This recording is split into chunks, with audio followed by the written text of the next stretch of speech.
ஒரு முத்தம் தானே. எங்க அண்ணனும் அப்படித்தானே இருப்பேன். அவரும் இந்த மாதிரி கை போட்டு கும்பலேடா நானு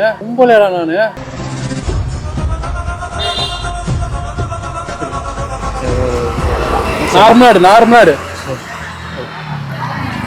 கை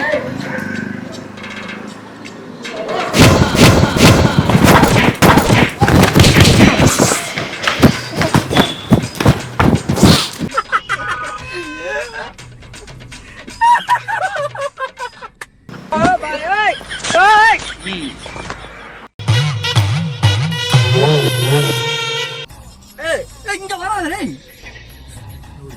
அவன் இங்க தான் பாக்குறான். போயிட்டே இருப்பா. பாக்கல திரும்பிதான் இருக்காரு. நீ கைஸ் உங்க பிராண்டை ப்ரோமோட் பண்ண நினைச்சீங்கன்னா உடனே ஸ்கிரீன்ல இந்த நம்பர் கான்டாக்ட் பண்ணுங்க. எங்க டீம்ல இருந்து அவங்களே கான்டாக்ட் பண்ணுங்க. ரொம்ப கம்மியான பட்ஜெட்ல பண்ணி பிசினஸ் ப்ரொமோஷன் மட்டும் இல்லாம வெட்டிங் விஷஸ், பர்த்டே விஷஸ் எல்லாமே பண்றோம். சோ உடனே ஸ்கிரீன்ல இந்த நம்பர் கான்டாக்ட் பண்ணுங்க.